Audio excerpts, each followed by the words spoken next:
정말 선봉에서 우리 저 민주당 의원들께서 어려운 여건에서 열심히 선봉에 서주시고 또 조국 혁신당 분들도 삼보일배도 정말 그 무릎도 아프고 뭐 팔도 아픈데 정신력으로 오로지 빨리 탄핵 파면을 해달라는 그 일념으로 함께 해주시는 분들께 정말 감사드립니다. 우리 시민들이 정말 보이지 않게 빛도 없이 이름도 없이 함께하는 시민들이 진정한 주인공이시죠. 예. 이렇게 진짜 각지에서 모여서 뭐 세대 불문, 나이 불문해서 네. 한 자리에 모여서 윤석열의 탄핵을 원하고 있잖아요. 네. 사실 윤석열 정부 초기 때 거기에 약간 몸을 담으셨잖아요. 아니 저는 신용환 교수님이야말로 진정한 보수인데 아니 이 보수가 국민의힘 보수당의 대통령이 이렇게 법을 안 지켜도 되는 겁니까? 이럴 줄은 몰랐겠죠. 원래 그들이 이제 강조하는 게 맨날 그 법치주의, 뭐 엄격한 법질서 집행, 뭐 보수의 가치라고 하면서 국민과 국가에 대한 무한 책임 이런 걸 매번 말은 하잖아요. 그런데 대선 과정에서부터 윤석열, 김건희 그런 거에 아예 마음이 없어요. 뭐 다 자기가 마음에 안 들면 그냥 쓸어버려. 옆에서 보신 거잖아요. 네, 쓸어버려? 예, 쓸어버려. 쓸어버려? 예. 뭘 쓸어버리죠? 1번 봤다가 이재명을 쓸어버려? 야. 말 안 듣는 뭐 민주당 뭐 쓸어버려 이런 거죠. 야. 그러니까 그런 것들을 매일 보면서 이건 보나마나 탄핵 각이다. 이거는 큰일이 난다. 그래서 뭐 소위 말해서 이제 진언 해도 그게 듣지가 않죠. 뭐냐면 1시간 이야기하면 59분을 혼자 이야기하는데 뭘 듣겠어요. 나중에는 지금 어제 저 경향신문에도 나오지만 김건희도 똑같이 1시간 이야기하면 59분을 이제 혼자 얘기한다는 거거든요. 그런 게 거의 눈에 보여서 이건 완전히 망했다 해서 실체적 진실을 조금이라도 알려야 되겠다 해서 그때 딱 자르고 나왔죠. 아니 또 그때 강남에 불법 선거 사무실도 맞아. 운영한 걸로 그렇게 알려주셨는데 지금 전혀 수사가 이루어지지 않고 있습니다. 어떻게 수사는 해요. 제가 조사 받았어요. 수사 수사는 하고 있어요. 어디서 받으셨습니까? 저 서울경찰청 공공수사부에서 수사를 하고 있습니다. 수사 의지는 있어 보입니까? 예. 의지는 있어요. 근데 이게 이제 워낙 큰 그 뒤에 내란이 일어나면서 내란 비상계엄을 하면서 다른 사건들이 다 작아 보이잖아요. 맞아요. 무게감이 작아 보이고 워낙 이제 중요한 게 앞에 있으니까 이거 먼저 하는 거에 다들 촉각이 서 있지만 그래도 모든 것은 실체적 진실을 향해서 느리더라도 가기는 간다. 다만 지연된 정의는 정의가 아니잖아요. 빨리. 그러니까 최상목 이런 사람들이 계속해서 재판관 임명도 늦추고 뭐만 하면 거부권을 행사하고 그래서 필히 명태균 특검 이콜 김건희 특검 이콜 윤 정권 특검이에요. 반드시 그 특검에 대해서 거부권을 우리가 무력화시키고 나가야 되는 거죠. 필연적으로 명태균 특검을 해야만 하는 이유가 거기에 있습니다. 처음에 우리가 탄핵을 할 때 제가 평소 과격한 말을 잘 안 했는데 그날 국무회의에 들어갔던 국무위원을 전원 탄핵해야 된다라고 강하게 말하니까 많은 분들이 놀랐어요. 근데 왜 제가 그때 강하게 주장을 했느냐 이유가 있습니다. 이 사람들과 같이 일을 많이 해봤잖아요. 박근혜 정권에서도 해보고 이들의 속성 권력을 지키고자 하는 기득권을 지키고자 하는 그들의 그 의지도 우리가 이 바른 새로운 대한민국을 만들고자 하는 의지 이상으로 강하다 이거예요. 이놈들도. 그래서 그거를 무기력화시키려면 한 번에 쓸지 않으면 순차적으로 하게 되면 또 역풍이니 뭐니 해서 뻔히 그게 예상이 되더라고요. 지연될 수 있으니까. 네네. 그리고 우리가 온 국민이 이번에 잊지 말아야 되는 게 이 쿠데타는 내란 친위 쿠데타입니다. 내란 친위라는 뜻이 뭐예요? 권력을 갖고 있는 사람이 하는 거죠. 그렇죠. 예. 그러면서 이번에 우리가 여실히 봤잖아요. 검, 경, 정부, 사회 각계각층에 얼마나 많은 그들의 잔존 세력들이 다 포진하고 있잖아요. 갑자기 뭐 석방을 시켜주거나 이런 거 보면 이해가 잘 안 되지만 그들이 내란에 가담된 자가 좀 많겠냐고요. 그걸 다 반증해주고 있습니다 지금. 그렇기 때문에 한 번에 그때 쓸었어야 되는데 지금 못했어요. 그러면 지금 있는 거에서 우리가 온 힘을 결집해서 거부권 못하게 더 이상 막아야 되고 그보다 먼저 내란 우두머리부터 파면시키면 나머지가 이제 이들의 속성은 또 그게 있어요. 우두머리를 잘 쫓는 속성이 있어서 직언진언을 잘 못해요. 우두머리가 무너지면 하루아침에 무너지고 빛의 속도로 그걸 버려버립니다. 와해가 될 것이다. 와해가 됩니다 실제. 근데 그러면 이제 국민의힘은 또 다른 기득권이잖아요. 네네. 당 차원에서 그렇죠. 내란 수계와는 또 별도로 네네. 그들은 어떻게 될까? 왜냐하면 뭐 나경원 의원부터 각하시켜야 된다 뭐 네. 이런 얘기를 하고 있는데 지금 이제 많은 언론을 보면서 어제 그제 불안해 하시는 분들이 많은데 지금 말씀 주셨듯이 이들이 일제히 각하를 얘기하잖아요. 기각을 얘기하지 않아요.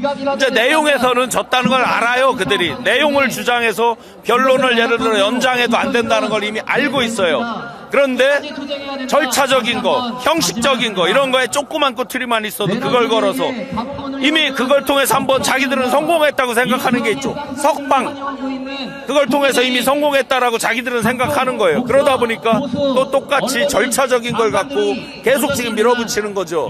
그런데 내용은 걱정하지 마세요. 뭐 5대3이다 뭐 4대4다 다 그야말로 개뻥입니다. 그러면 국민의힘은 앞으로 위원정당 해산까지 가야 된다고 보십니까? 당연히 갈 수 있습니다. 법논리로 크다고 해산 안 합니까? 법논리로 보면 옛날 이석기 씨 통진당 그 이상이에요. 그때는 말만 했어요. 말만 했고 뭐 실행된 게 없어요. 이들은 지금 실행 정도가 아니라 내란 우두머리를 옹호하고 지금도 감싸고 서명운동을 받아서 각하 의견 82명의 의원들이 다 서명하고 했습니다. 당연히 위원정당 해산이죠. 법논리로 보면 왜 대한민국이 크다고 법논리 적용이 안 되고 작다고 적용이 됩니까? 잘못된 건 잘못된 겁니다. 그들이 가만히 밟힐까? 그냥 끝질기게 또 살아남으려고 하니까. 그들의 저항 기득권을 지키는 힘이 그만큼 세다는 것을 좀 전에 말씀드렸는데 가장 중요한 게 이들이 근본 뿌리가 되는 가치 철학이 없어요. 가치 철학이 다 무너졌어요. 이익관계로 맺어진 그렇죠. 이익 공동체고 그래서 위에 머리가 무너지면 바로바로 무너지는 속성이 있고요. 바로바로 그때마다 변신을 하려는 게 있어요. 빛의 속도로 윤석열도 버리고 싶은데 한 줌도 안 되는 그 극우들이 당권을 또 가져가려고 그래요. 그러니까 어쩔 수 없이 이번 판 대선판은 나가립니다 하면서 다 당권 쪽에 쓰는 거예요. 지금 그 현상은 이미 벌어져 있고 그래서 이번에 위원정상 해산도 세게 밀고 가야 됩니다. 결과를 뭐 어떻게 판단을 하든 간에 결과는 두 번째 문제고 우리 사회가 엄정하게 이런 법 집행 이런 게 살아있다는 걸 보여줘야 됩니다. 그래야 그들도 아 진짜 정의가 이런 거구나 하고 겁을 먹고 준법 자기들이 강조하는 법을 지키려는 법치주의를 수호하려는 노력을 하지 그러지 않고 때법으로 우기니까 때법에 굴복하는구나 이런 모습을 보여주면 안 됩니다. 강하게 네. 국민의힘 이번 기회에 싹 쓸어야 된다 말 그대로 윤석열식 표현대로. 거꾸로 그들은 지금 자기들이 쓸려 내려가는 그 급류를 타고 있죠. 본인들이. 그러면 저절로 떠내려가게 우리는 해줘야죠. 그러면서 그들이 점점 극으로 쪼그라들었어요. 우리의 지평이 넓어졌어요. 그래서 대표님이 이야기하던 우클릭 저절로 이미 공간이 생겨 있어요. 그럼 우리가 가서 점령만 하면 되는 거죠. 이미 이 자리에 모이신 수많은 분들의 그 의지가 모여져서 그 지평이 넓어진 지평을 다 우리가 차지하게 되는 거죠. 왜 뭐 감명 받으셨어요? 아니, 갑자기 너무 논리정연하게 얘기를 하시니까 예. 제가 오 하고 좀 빠져들었습니다. 그러니까. 우리 신영 교수님의 네. 그런 뭔가 논리에 빠져드는 스며드는 야 우리가 민주당이 인재 영입을 제대로 했다. 정말 제대로 했다. 너무 잘했다. 이런 생각이 들고 야 우리 국민의힘이 이런 인재를 놓치다니 아쉽다. 아유, 뭐. 국민의힘은 망했다. 사람 보는 눈이 없는 거고 그렇죠. 뭐 눈에는 뭐만 보인다고 그렇죠. 그거만 보이는 거죠. 그렇죠. 그들 이런 그래서 인재를 이제- 잘 모셨어야지. 최근에 이제 오늘 아마 그 경향에 나와 있을 텐데 여전히 김건희나 윤석열이 안을 장악하면서 어떤 무속적인 거 황당한 이제 사람들을 계속 끌어들여서 조언을 들으면서 이 기득권을 지키려 한다 이런 게 이제 기사화가 돼 있거든요. 근데 그게 뜬금없는 기사가 아니에요. 그걸 전해주는 분들이 있어요. 실제 이제 안에 김건희랑 계속 만나고 네. 최근까지도 한 그 멤버들이 있어요. 최근까지 네네. 예. 그것도 거의 매일 아주 자주. 그래서 그분들 뭐라고 하십니까? 김건희도 올 4월, 그러니까 작년 4월쯤부터 느낌이 내란, 비상계엄 이걸 김건희도 알았다는 거죠. 알았겠죠. 느낌이. 그래서 굉장히 그 주변에 그런 기운이 느껴져서 같이 대화를 하던 분들이 불안해진 거예요. 그런데 점점점 갈수록 화를 못 참고 감정의 기복을 조절을 못하는 거예요. 그러더니 1시간 얘기하면 59분 혼자 얘기를 하는데 윤이 이런 특징이 있거든요. 자기 말에 동조를 안 하면 왜 내 말을 못 믿는 거야? 하면서 짜증을 내기 시작. 쓸어버려. 쓸어버려. 네. 그러면서 점점 김건희도 비슷하게 자기가 얘기를 하면 왜 못 믿느냐 이런 식으로 그 다음에 자랑질을 그렇게 하고 싶어 한다는 거죠. 벽을 보고 자랑질을 못 하잖아요, 혼자. 그러니까 들어줄 사람만 있으면 선진국 어디를 갔더니 걔네 귀족들이 이래 하는데 내가 거기서 그 귀족들과 어떻게 들어가서 뭘 했다. 이런 걸 계속 얘기를 하고 여전히 이제 밤늦게 뭐 좀 이상한 게 있으면 비서들한테서 어디에 뭐 좀 알아봐라. 라고 여전히 정치를 하는군요. 마코 정치를. 굉장히 심지어 뭐 새벽 1시에도 막 그렇게 했다고 해요. 그래서 많은 그 밑에 참모들도 모시는 그 사람들도 굉장히 지쳐 있다라고 하는 게 최근의 전언입니다. 그러니 그만큼 기득권을 세게 지키려고 노력하는 거거든요. 아니 근데 어떤 쪽에서는 김건희가 국힘 대통령으로 나오는 거 아니냐. 네. 그거 어떻게 생각하십니까? 김건희 대통령 후보로. 김용민 목사님 맞아요. 말씀 네. 주셨는데 실제로 대통령 놀이를 몇 년을 했잖아요. 이게 관성이 붙어서 갑자기 태세 전환을 하기 힘들어요. 여전히 대통령 놀이 속에 있는 거죠. 그러면 이 권력을 가장 유지할 때 가장 믿을 사람이 누구냐? 자기 가족밖에 없잖아요. 자기 가족. 그리고 개인적인 일이다. 지극히 가정사다. 뭐였어요? 김건희 V0를 지키기 위한 노력들이었죠. 그러면 극단적으로 가정해보면 예를 들어서 대리인으로 세울 사람들이 얘도 못 믿어 하다 보면 V0 김건희가 나선다는 가정도 다히 무조건 틀렸다고 말할 수 없어요. 나올 가능성도 있는 거죠. 아, 그럼 진짜 이게 나라냐.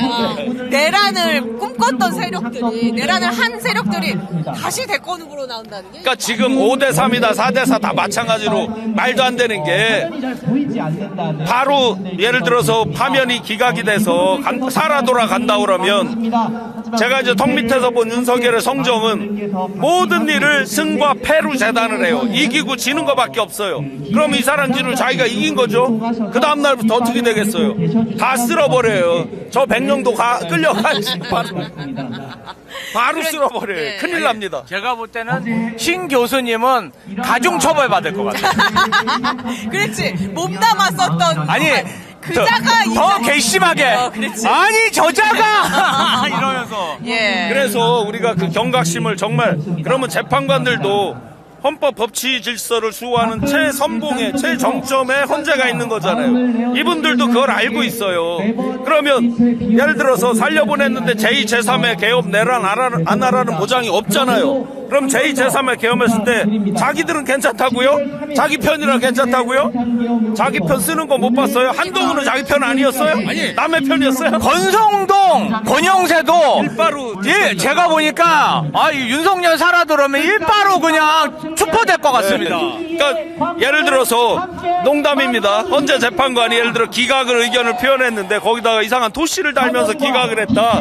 예를 들어 자기를 살려주긴 살려줬는데 토시를 달았다. 네, 어떤 뭐 전제 조건이 뭐가 붙었다. 그럼 거기도 또 아웃시죠. 쓸어버려. 거기도 쓸어버려. 네, 똑같죠. 그러니까 여러분들이 걱정을 내용적인 건 1도 하실 필요는 없어요. 다만 시간의 문제죠. 하루라도 지연된 정의는 정의가 아닐 수 있어요. 아, 맞죠. 지연된 정의는 정의가 아니죠. 그래서 속히 내란 우두머리 파면 그것만이 지금 이 자리에 모이신 여기에 분명히 지금 자영업 문을 닫고 오고 맞아요. 정말 하루하루가 네. 고통 속에 있는 시민분들이 네. 너무나 많거든요. 또 장사가 안 됩니다. 저녁 때 사람들이 안 옵니다. 제가 카드를 안 씁니다. 택시를 타면 꼭 물어보거든요. 여기서 어떠시냐? 네, 여쭤보면 100이면 100, 손님이 없다. 네, 화이팅입니다. 고맙습니다.